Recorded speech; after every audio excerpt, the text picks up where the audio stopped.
The air at LZ Hawk was a physical burden, thick with aviation fuel and the oppressive humidity that always preceded a major operation. We had been waiting for 48 hours, trapped in the limbo between operational readiness and deployment, watching the Huey pilots nervously check the meteorological readouts, showing the tail end of Typhoon Cora churning somewhere over the South China Sea. I am Sergeant Leo Hayes, cartographer they call me. Owing to my penchant for detailed maps and navigation, skills often mocked until the moment the jungle swallows the sun. Our mission, RNF into Sector 4 Bravo, was sketchier than usual. Intelligence suggested a high-value VC arms cache, codenamed Snake Pit, hidden within a known subterranean complex near the Cambodian border. Lieutenant Jenkins, fresh out of OCS, was our platoon leader. He carried himself with the stiff, frantic energy of a man desperate to prove himself, constantly checking his gear, his face slick with sweat that had nothing to do with the temperature. Sergeant Rourke, my NCO counterpart and the grizzled backbone of Delta One, stood apart, methodically cleaning the breech of his shotgun. Rourke had a sixth sense about bad ground. He caught my eye across the crowded bunker and tilted his head towards a faded map tacked onto the wall. The target grid square was marked with a thick, red grease pencil circle, surrounded by 5 warnings from previous patrols, all ending in contact and immediate withdrawal. Rourke's message was clear. This map was a death sentence waiting to be signed. Jenkins, however, saw opportunity. He strode over, his M16 slung too loosely. Listen up, Hayes. Command is stressing speed. If Cora hits, we lose air cover for 3 days. We locate the entrance, we call on the engineers, and we clear out before the monsoon breaks the sky. We have a 5-minute window once we're on target. In and out, no delaying tactics. We move at 0500 regardless of the weather. Get your packs ready. I want maximum radio battery life. No chatter. The waiting was the worst part of the war. Not the bullets, but the anticipation, the heavy, cloying silence punctuated only by the distant, rhythmic thump of artillery, reminding you that fate was merely deciding where to drop its hammer. We sat on our helmets, counting the seconds until the deafening roar of the slicks drowned out our thoughts and delivered us back to the green abyss. The insertion was brutal. The Hueys dropped us into a clearing that wasn't really a clearing, just a brief, muddy scar in the triple canopy jungle, already reclaimed by grasping vines and giant elephant ears. The second we hit the ground, the air changed from merely hot to immediately suffocating. It was like breathing soup. The humidity condensed instantly on every piece of metal and skin. We moved immediately into the tree line, the sound of the departing choppers fading into a ringing silence that felt heavier than the engine noise. The first 12 hours were a grinding misery of navigating leech-infested streams and scaling slippery, muddy ridges. Jenkins pushed the pace relentlessly, convinced that every tick of the clock was a missed opportunity. Rourke tried to slow him down, pointing out the subtle signs of disturbed earth and freshly cut vine, indicators of frequent, recent VC movement. Light, we're walking into their front yard, Rourke muttered, wiping mud from his eyes. We need to probe wider, use the point more efficiently. Jenkins waved off the warning. We follow the coordinates, Sergeant. We are not playing hide and seek. We are performing a deep penetration RNF. We hit the target, confirm the cache, and evacuate. My orders are strict. We maintain maximum pace. Hayes carried the heaviest load. The PRC, 25 radio, extra batteries, and the navigation gear. My attention was split between keeping my head on the azimuth and sweeping the dense undergrowth for tripwires. The vegetation here was unnaturally healthy, obscuring the ground completely. We were navigating through a labyrinth of shadows and slick roots. By sundown, we were 1,500 meters into the target grid, exhausted, demoralized, and convinced we were being watched. The jungle stopped talking around us. The usual symphony of insects and nocturnal animals had been replaced by a deep, anticipatory quiet, the kind of silence that suggests a predator has taken position. We didn't make camp. We just melted into the thicket, 2 men on watch at all times, listening to the heavy thudding of our own hearts, waiting for the first sign of contact that we all knew was imminent. Dawn arrived not with sunlight, but with a thicker, gray humidity that clung to the air like smoke. We broke silent camp and moved another 500 meters, approaching the coordinates Rourke had been dreading. That's when Corporal Ramirez, leading point, raised his fist, freezing the platoon. He pointed through a curtain of hanging moss and bamboo stalks. There was the ambiguous wire. It wasn't concertina wire, nor was it simple barbed wire. It was a complex, multi-layered defensive perimeter woven almost organically into the dense vegetation. A fusion of thick, dark metal strands wrapped around bamboo frames, low to the ground, barely visible against the dark earth. It looked too professional, too well integrated into the natural landscape to be a hastily erected defense. We dropped to our bellies 50 meters back. Ramirez signaled that he could see faint evidence of the tunnel entrance beyond the wire, near a large, uprooted teak tree. The realization that Snake Pit was real settled like a stone in my stomach. Rourke crawled forward to Jenkins, his voice a tight whisper. "Light, that's not a perimeter. That's a kill zone. Look at the spacing, the height variation. It's designed to funnel movement into specific kill pockets. We need at least 30 minutes, maybe an hour, to probe this thing with graphite rods, look for pressure plates, figure out the trigger mechanism." Jenkins pulled out his field glasses, scanning the wire. He was focused on the far side, ignoring the lethal beauty of the construction itself. He checked his watch again, a nervous gesture. "Rourke, look at the weather reports. Cora is accelerating. We have a 3-hour window until the LZ closes down for 72 hours minimum. Command want confirmation now. This wire is probably a diversion, a psychological barrier. They expect us to spend hours sweating over it. We don't have hours." The duality of the moment was crushing. The agonizing need for meticulous patience versus the external pressure forcing immediate action. Every instinct screamed wait, but the clock, ticking down to the arrival of the typhoon, demanded go. Lieutenant Jenkins made the 5-minute decision. He ignored Rourke's passionate but whispered plea for caution. "We don't have time for the engineer's dance, Sergeant," Jenkins hissed, adjusting the straps on his helmet. "I need eyes on the cache entrance." We punched through the center. "Ramirez, I want you to use the cutters and move laterally, one step at a time, just enough to part the wire. Do not cut the main strand. We will follow single file, covering Ramirez from the flanks. We enter, confirm, mark the location with the strobe, and withdraw immediately. 5 minutes, Rourke. That is the timeline for breaching, confirming, and starting to retreat. I want a radio hot, Hayes. Be ready to transmit the confirmation code the second I give it." The air grew impossibly thick. I flipped the radio to transmit, securing the handset near my mouth. 5 minutes felt like an eternity and a blink simultaneously. I stared at the faint red sweep hand on my field watch, tracking the seconds that were about to cost us dearly. Rourke glared at Jenkins, a silent accusation of cowardice and stupidity hanging between them. But he complied, barking orders to the men covering the perimeter. Ramirez, a fearless 18-year-old from El Paso, swallowed hard, checked his trauma plate, and approached the wire with the heavy cutters. The waiting, the agonizing stillness before the inevitable clash was the true terror. The jungle seemed to lean in, holding its breath. Ramirez knelt, his gloves brushing the metal strands. For minutes remained until Jenkins expected the first man to be through the barrier. Hayes felt a cold sweat break out despite the heat. This wasn't a patrol. It was a ritual sacrifice. I watched Ramirez insert the cutters, his muscles taut.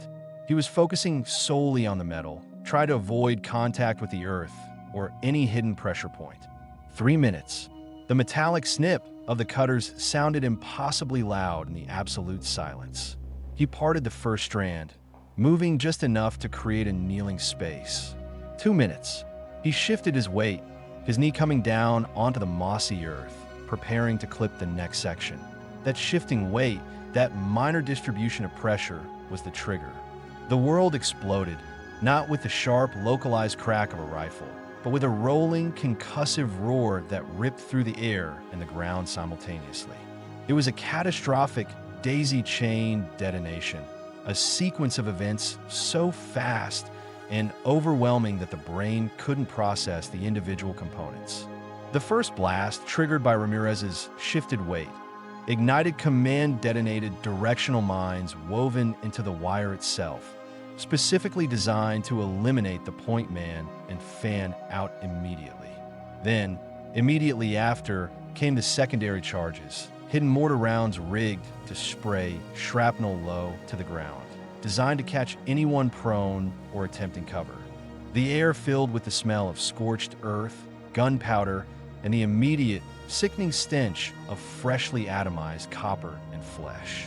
I was mid-pack, about the 12th man in line, and the force of the blast wave threw me violently backward, knocking the air from my lungs and slamming my helmet into a teak root. The PRC-25 flew out of my grasp, bouncing once before landing silently in the mud. My ears were screaming, a high-pitched, metallic whine that canceled out all reality. When the ringing subsided slightly, the terrifying truth hit me. There was no follow-up rifle fire. The VC hadn't needed to be there. They had automated the kill. Where Corporal Ramirez and the 7 men directly behind him had been standing just 5 minutes ago, there was now only a smoking, mangled crater. The jungle wire, the innocuous barrier, had been diffused for a perfectly executed, remote ambush. I saw movement. Lieutenant Jenkins was sprawled, bleeding from several minor shrapnel wounds, his face pale with shock and disbelief. Sergeant Rourke, further back with the rest of the covering element, was already moving, yelling orders that I could barely hear, his shotgun raised. The point element had vanished, not just killed, but erased by the sheer technological brutality of the blast. The silence that followed the explosion was the most profound horror, a void where human voices and movement had been moments before. We had walked into a ghost trap, and the ghost was now settling back into the woodwork. Rourke reached me first, dragging me roughly toward a thick cluster of bamboo that offered momentary cover. He ignored the ringing in my ears, grabbing the discarded radio and shaking it furiously. "Hayes, report. Status." I managed to nod, checking my limbs. The radio was cracked, but miraculously functional. Rourke assessed the disaster zone with grim efficiency. We had lost 8 men instantly.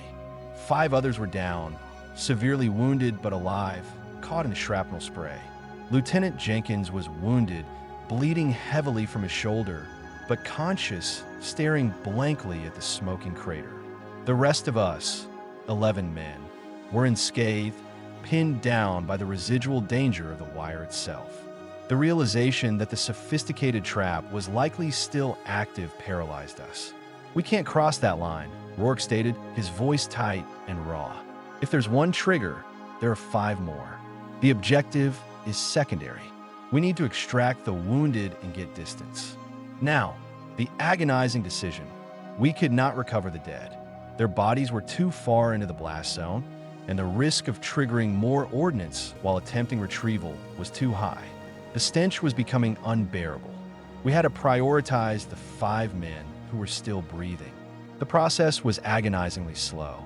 We applied hasty tourniquets, dragging the wounded back toward our initial position, the sound of tearing foliage and quiet moans seeming deafening in the suddenly quiet jungle. We left the dead behind the smoking wire, a betrayal necessary for survival. The 5-minute decision had transitioned from a tactical error into a moral catastrophe. As we pulled back, Rourke took command completely. He looked at the stunned and bleeding Jenkins, who offered no resistance, only mute shock. "Hayes, get on the horn. Tell command we hit hard contact. We need immediate medevac priority. Grid coordinates for B-70, 7-902. Use short bursts, low power. We are pulling back 400 meters to the stream bed. No fire unless absolutely necessary. We are being hunted, and they know our strength is halved." We barely made it 50 meters before the VC showed their hand. They hadn't needed to engage during the blast, but now that we were exposed, and encumbered by the wounded, they opened up. Not a full-scale assault, but measured, disciplined sniper fire from the flanks, designed to harass and slow our retreat, forcing us into a fatalistic rhythm of running, diving, and dragging. Rourke was a machine, suppressing the snipers with bursts of buckshot while coordinating the movement. We were low to the ground, pulling the bleeding bodies of our comrades through thick, saw-edged elephant grass that tore at their exposed skin. Every pull was a grunt of pain, every stop a moment of vulnerability.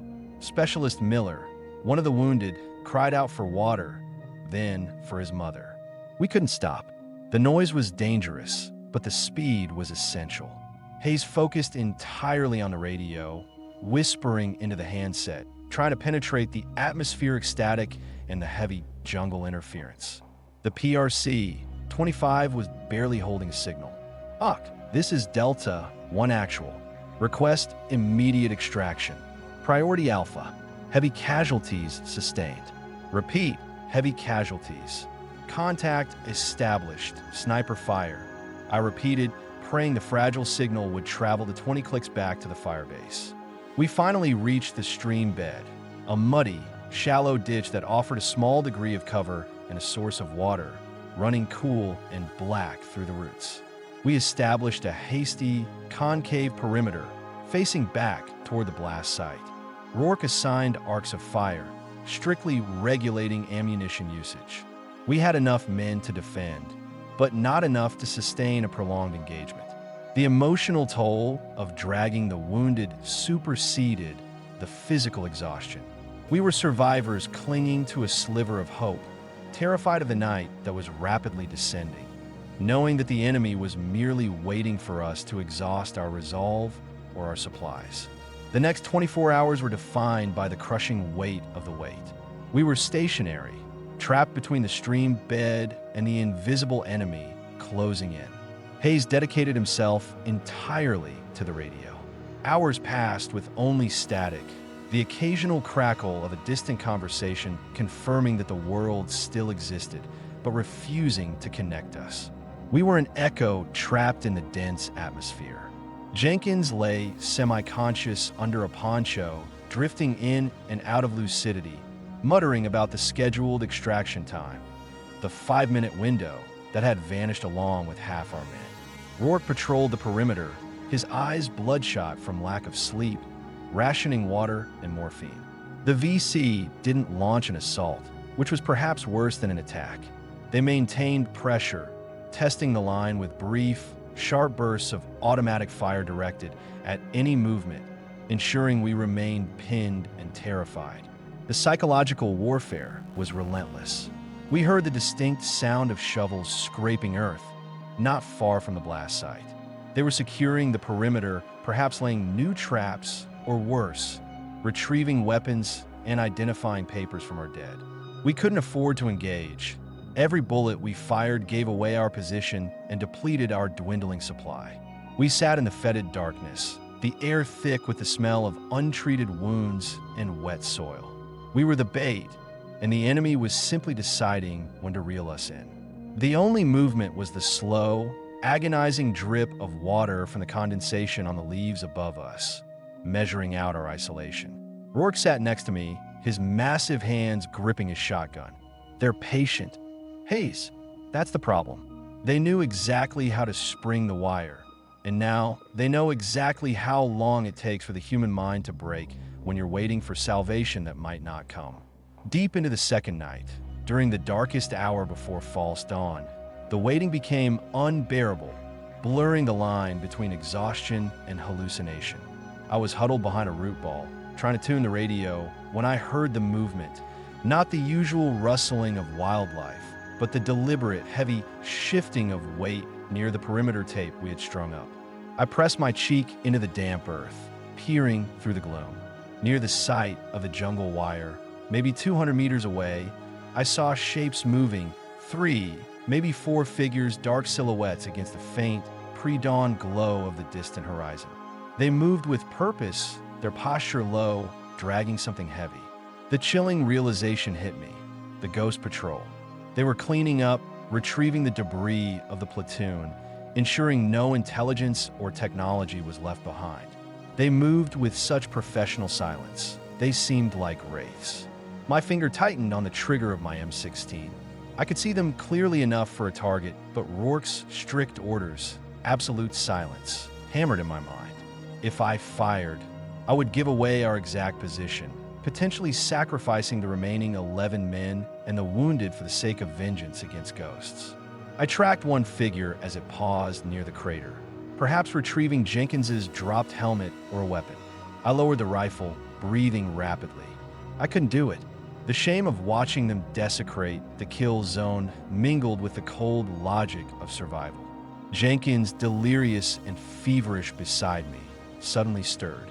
He grabbed my arm with surprising strength, his eyes wide and unfocused. The schedule, Leo, we missed the schedule. 5 minutes.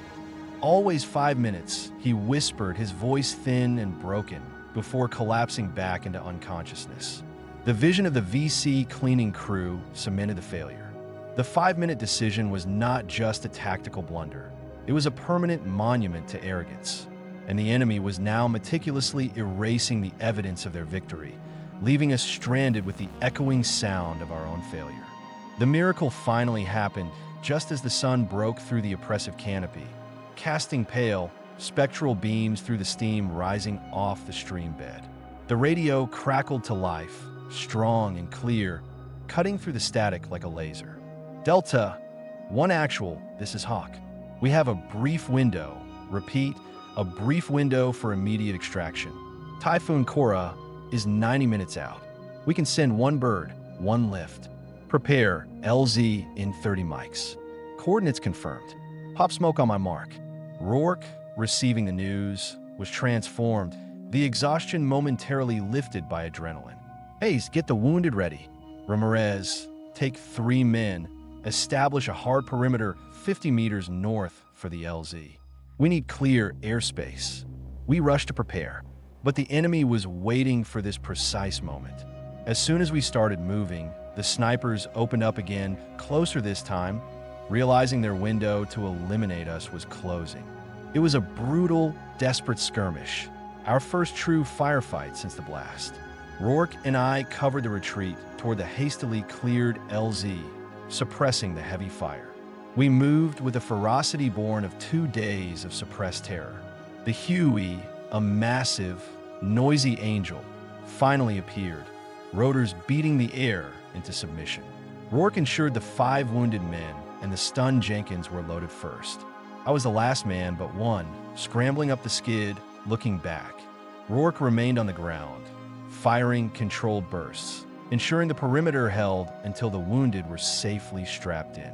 He gave me a final, hard look, a look of grim resignation, not defeat. Go Hayes, I'll be on the next lift. I knew, deep down, there would be no next lift. The Huey lifted sharply, the nose pitching toward the fading sunlight. I looked down, catching a final glimpse of the jungle wire, now just a dark, scarred line in the earth, and Rourke, a solitary, defiant figure swallowed by the green. The 5-minute decision had cost us 13 men, and as the chopper banked away, leaving the echoes of the blast and the silence of the wait behind, I realized the jungle had claimed another man as payment for our failed schedule.